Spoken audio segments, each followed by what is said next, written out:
Job chapter 28. Surely there is a vein for the silver, and a place for gold where they find it. Iron is taken out of the earth, and brass is molten out of the stone. He setteth an end to darkness, and searcheth out all perfection, the stones of darkness and the shadow of death. The flood breaketh out from the inhabitant, even the waters forgotten of the foot. They are dried up, they are gone away from men. As for the earth, out of it cometh bread, and under it is turned up as it were fire. The stones of it are the place of sapphires, and it hath dust of gold. There is a path which no fowl knoweth, and which the vulture's eye hath not seen. The lion's whelps have not trodden it, nor the fierce lion passed by it. He putteth forth his hand upon the rock. He overturneth the mountains by the roots. He cutteth out rivers among the rocks, and his eye seeth every precious thing. He bindeth the floods from overflowing, and the thing that is hid bringeth he forth to light. But where shall wisdom be found, and where is the place of understanding? Man knoweth not the price thereof, neither is it found in the land of the living. The depth saith, It is not in me, and the sea saith, It is not with me. It cannot be gotten for gold, neither shall silver be weighed for the price thereof. It cannot be valued with the gold of Ophir, with the precious onyx or the sapphire. The gold and the crystal cannot equal it, and the exchange of it shall not be for jewels of fine gold. No mention shall be made of coral or of pearls, for the price of wisdom is above rubies. The topaz of Ethiopia shall not equal it, neither shall it be valued with pure gold. Whence then cometh wisdom, and where is the place of understanding? Seeing it is hid from the eyes of all living, and kept close from the fowls of the air. Destruction and death say, We have heard the fame thereof with our ears. God understandeth the way thereof, and he knoweth the place thereof. For he looketh to the ends of the earth, and seeth under the whole heaven, to make the weight for the winds, and he weigheth the waters by measure. When he made a decree for the rain, and a way for the lightning of the thunder, then did he see it, and declare it. He prepared it, yea, and searched it out. And unto man he said, Behold, the fear of the Lord, that is wisdom, and to depart from evil is understanding. Job chapter 29. Moreover, Job continued his parable and said, Oh, that I were as in months past, as in the days when God preserved me, when his candle shined upon my head, and when by his light I walked through darkness. As I was in the days of my youth, when the secret of God was upon my tabernacle, when the Almighty was yet with me, when my children were about me, when I washed my steps with butter, and the rock poured me out rivers of oil. When I went out to the gate through the city, when I prepared my seat in the street, the young men saw me and hid themselves, and the aged arose and stood up. The princes refrained talking, and laid their hand on their mouth. The nobles held their peace, and their tongue cleaved to the roof of their mouth. When the ear heard me, then it blessed me, and when the eye saw me, it gave witness to me. Because I delivered the poor that cried, and the fatherless, and him that had none to help him. The blessing of him that was ready to perish came upon me, and I caused the widow's heart to sing for joy. I put on righteousness, and it clothed me. My judgment was as a robe and a diadem. I was eyes to the blind, and feet was I to the lame. I was a father to the poor, and the cause which I knew not I searched out. And I brake the jaws of the wicked, and plucked the spoil out of his teeth. Then I said, I shall die in my nest, and I shall multiply my days as the sand. My root was spread out by the waters, and the dew lay all night upon my branch. My glory was fresh in me, and my bow was renewed in my hand. Unto me men gave ear, and waited, and kept silence at my counsel. After my words they spake not again, and my speech dropped upon them. And they waited for me as for the rain, and they opened their mouth wide as for the latter rain. If I laughed on them, they believed it not, and the light of my countenance they cast not down. I chose out their way, and sat chief, and dwelt as a king in the army, as one that comforteth the mourners. Job chapter 30.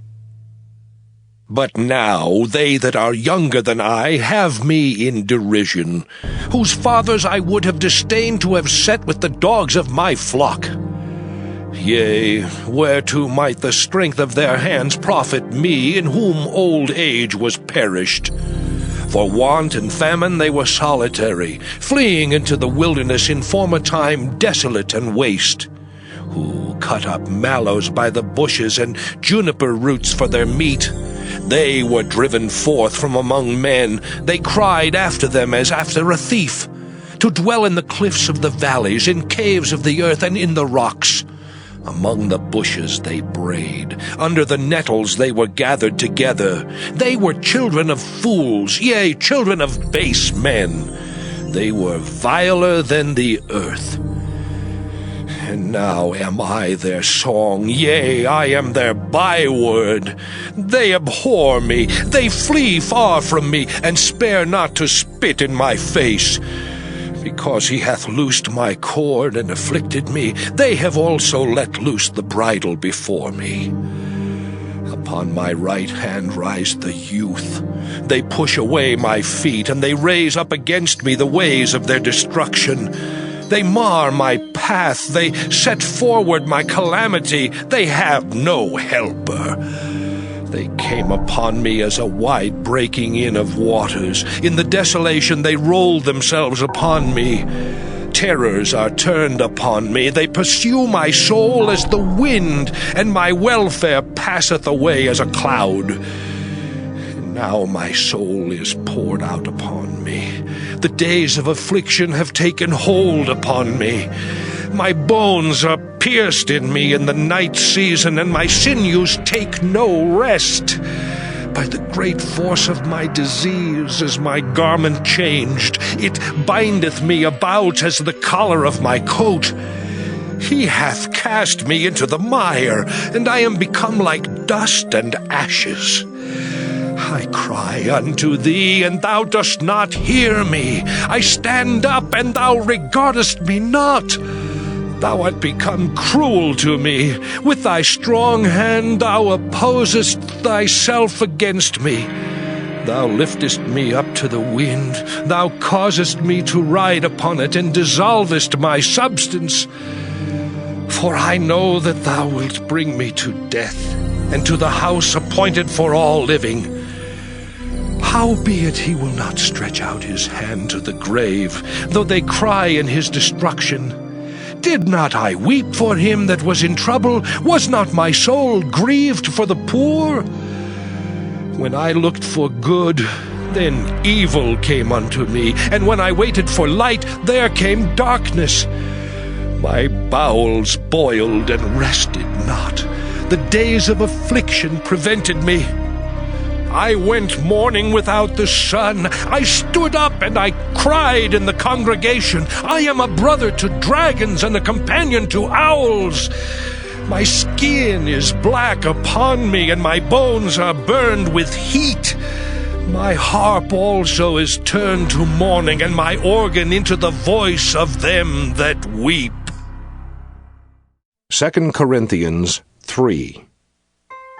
Do we begin again to commend ourselves? Or need we, as some others, epistles of commendation to you, or letters of commendation from you? Ye are our epistle written in our hearts, known and read of all men. Forasmuch as ye are manifestly declared to be the epistle of Christ, ministered by us, written not with ink, but with the Spirit of the living God, not in tables of stone, but in fleshy tables of the heart. And such trust have we through Christ to Godward. Not that we are sufficient of ourselves to think anything as of ourselves, but our sufficiency is of God, who also hath made us able ministers of the New Testament, not of the letter, but of the Spirit. For the letter killeth, but the Spirit giveth life. But if the ministration of death, written and engraven in stones, was glorious, so that the children of Israel could not steadfastly behold the face of Moses for the glory of his countenance, which glory was to be done away, how shall not the ministration of the Spirit be rather glorious? The wicked flee when no man pursueth, but the righteous are bold as a lion. For the transgression of a land many are the princes thereof. But by a man of understanding and knowledge the state thereof shall be prolonged. A poor man that oppresseth the poor is like a sweeping rain which leaveth no food.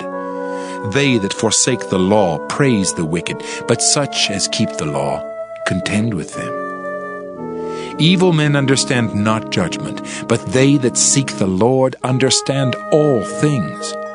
Better is the poor that walketh in his uprightness than he that is perverse in his ways, though he be rich. Whoso keepeth the law is a wise son, but he that is a companion of riotous men shameth his father. He that by usury and unjust gain increaseth his substance, he shall gather it for him that will pity the poor. He that turneth away his ear from hearing the law, even his prayer shall be abomination. Whoso causeth the righteous to go astray in an evil way, he shall fall himself into his own pit. But the upright shall have good things in possession. The rich man is wise in his own conceit, but the poor that hath understanding searcheth him out. When righteous men do rejoice, there is great glory, but when the wicked rise, a man is hidden. He that covereth his sins shall not prosper, but whoso confesseth and forsaketh them shall have mercy. Happy is the man that feareth alway, but he that hardeneth his heart shall fall into mischief. As a roaring lion and a raging bear, so is a wicked ruler over the poor people. The prince that wanteth understanding is also a great oppressor, but he that hateth covetousness shall prolong his days. A man that doeth violence to the blood of any person shall flee to the pit. Let no man stay him. Whoso walketh uprightly shall be saved, but he that is perverse in his ways shall fall at once. He that tilleth his land shall have plenty of bread, but he that followeth after vain persons shall have poverty enough. A faithful man shall abound with blessings, but he that maketh haste to be rich shall not be innocent.